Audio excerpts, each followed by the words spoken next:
Di awal film, terlihat seorang anak laki-laki yang bernama Joshua Waitzkin. Dia bersembunyi di balik semak sambil menyaksikan orang-orang yang sedang bermain catur. Langkah demi langkah dan taktik yang mereka gunakan tak ada yang luput dari pandangannya. Sampai hujan turun, dia enggan beranjak dari tempatnya untuk menyaksikan orang-orang itu bermain catur. Sampai akhirnya ibunya memanggil. Saat hendak tidur, ia terus melihat sebuah bidak catur kuda yang ia dapatkan di tempat dia bersembunyi tadi. Bel pun berbunyi, tanda pulang sekolah. Ia dijemput oleh ibunya, dan Josh mengajak ibunya pergi ke taman. Tujuannya adalah ia ingin menyaksikan orang-orang bermain catur. Namun saat ibunya menyaksikan mereka memasang taruhan, ia segera mengajak Josh pergi.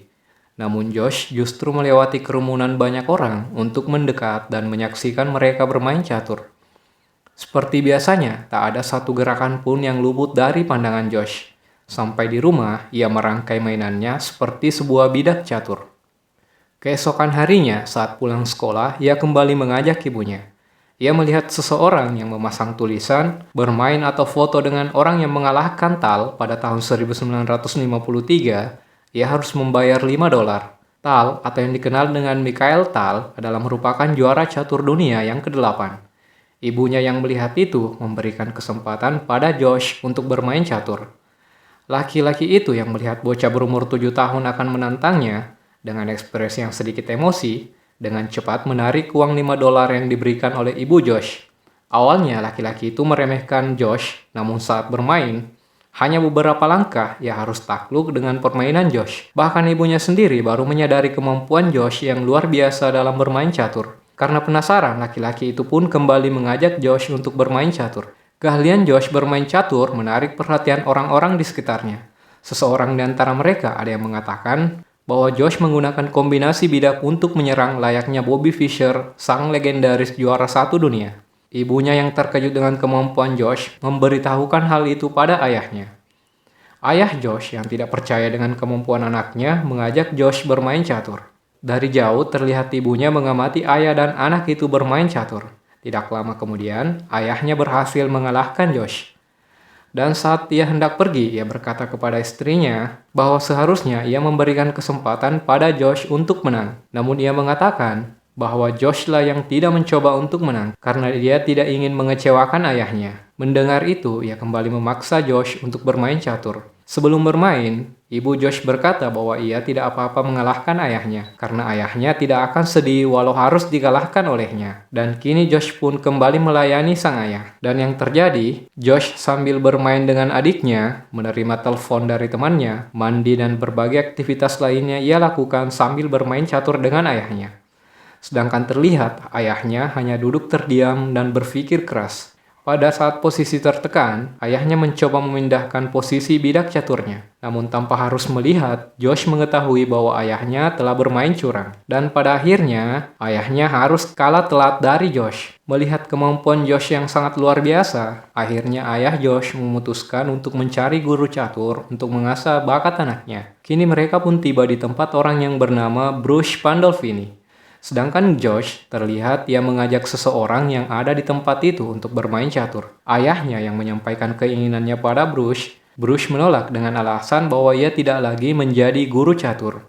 Mendengar itu, ayahnya pun pergi dan mengajak Josh. Namun Josh enggan beranjak dari tempat itu sebelum permainannya selesai. Keseruan mereka bermain menarik perhatian Bruce pada bocah kecil yang berumur 7 tahun itu. Akhirnya, Josh berhasil memenangkan permainan dan membuat lawannya tercengang. Sebelum pergi, untuk menghilangkan kekecewaan orang itu yang memberikan makanan cemilannya pada orang tersebut. Josh yang mendapat perhatian banyak orang, kini ia mendapat banyak kesempatan untuk bermain catur di taman, tempat biasanya orang-orang dewasa berkumpul dan bermain catur. Di sana ia mendapat julukan Fisher kecil. Begitu juga dengan Bruce yang diam-diam selalu memperhatikan Josh saat bermain catur.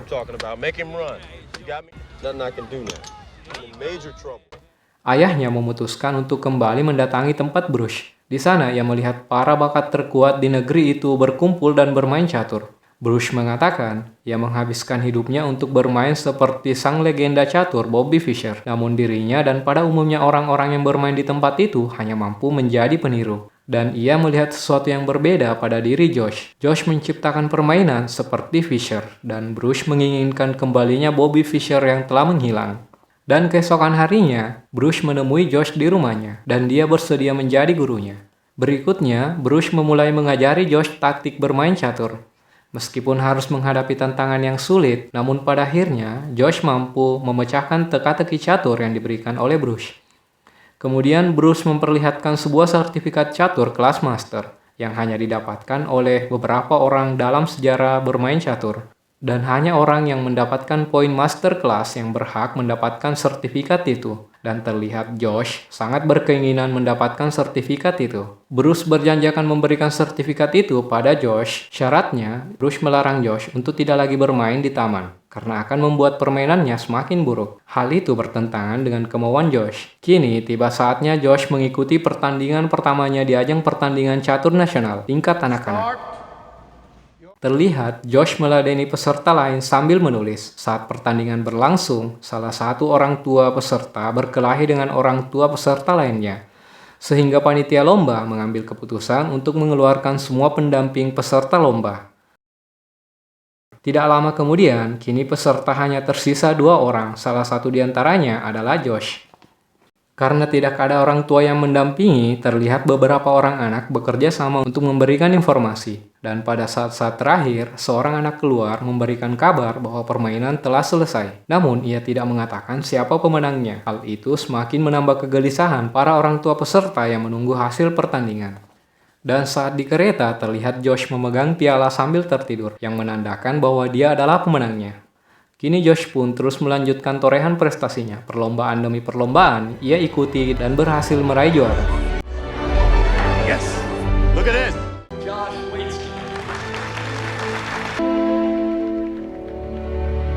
Saat ia berada di taman, ia melihat kerumunan orang-orang yang sedang menonton orang yang bermain catur. Ia mengira bahwa itu adalah idolanya Bobby Fischer. Saat mendekat, Josh melihat anak seusianya yang juga ikut bermain catur. Bahkan anak itu mendapat julukan sebagai Fischer muda dari orang-orang sekitarnya. Melihat itu, ia pun pergi. Dan saat berada di rumah Bruce gurunya, ia kembali melihat anak itu bersama orang tuanya.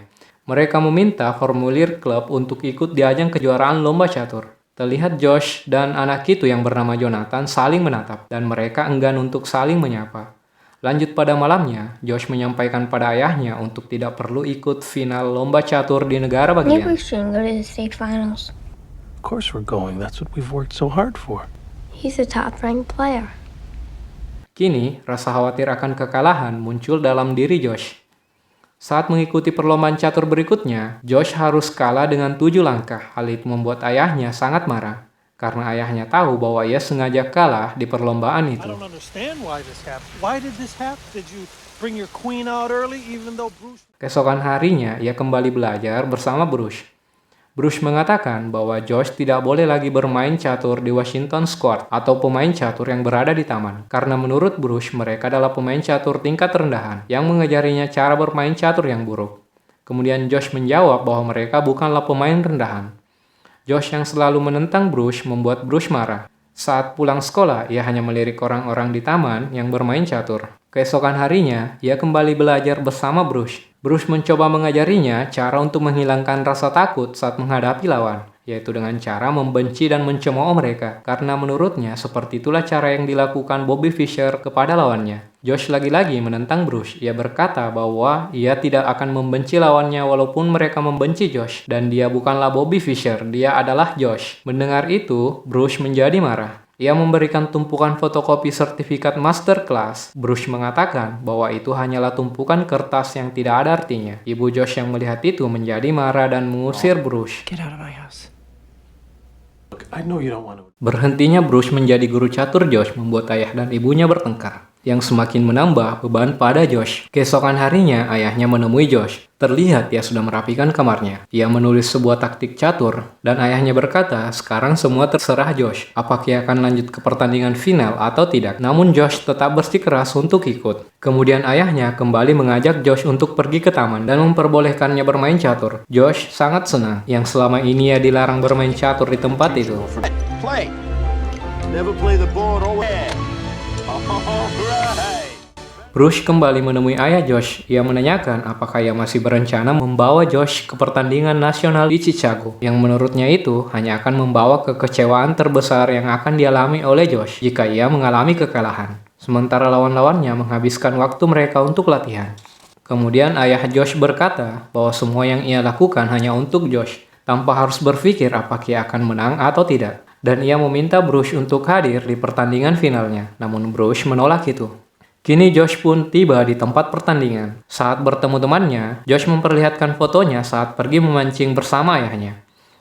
Saat menjelang pertandingan, Josh hanya menghabiskan waktunya pergi memancing bersama ayahnya.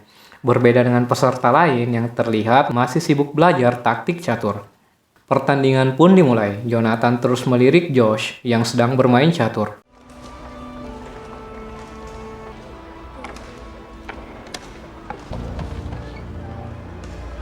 Dan setelah hasil pertandingan keluar, diumumkan Josh dan Jonathan maju ke pertandingan selanjutnya mewakili tim putih dan hitam. Dan sebelum pertandingan final, terlihat Bruce datang menemui Josh. Bruce mengambil sebuah sertifikat lengkap dengan bingkainya yang bertuliskan nama Josh berhak menerima sertifikat Grandmaster dari gurunya. Dan Bruce mengatakan bahwa ia bangga telah menjadi gurunya. Kemudian, Josh mengatakan rasa takutnya pada Bruce dan memeluknya. Until it's over. Pertandingan final antara Josh dan Jonathan pun dimulai. Good luck.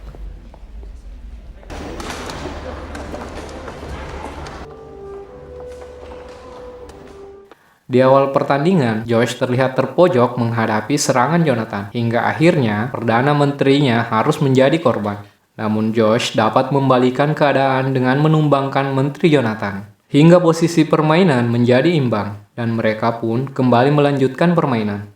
Dan lagi-lagi, Josh harus berpikir keras menghadapi serangan Jonathan. Saat menghadapi posisi yang sulit, ia mencoba mengingat kembali trik yang telah diajarkan oleh Bruce. I'll make it easier for you.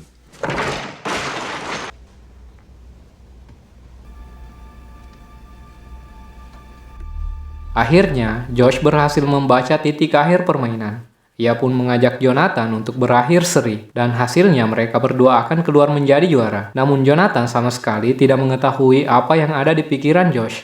Menurutnya, posisinya masih lebih unggul dari Josh. Terlihat beberapa kali Josh memberikan penawaran seri, namun Jonathan lagi-lagi menolaknya, dan ia memilih untuk tetap melanjutkan permainan.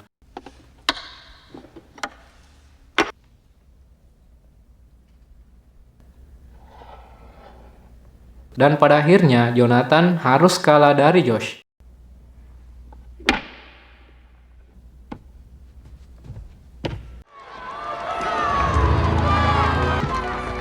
Yeah!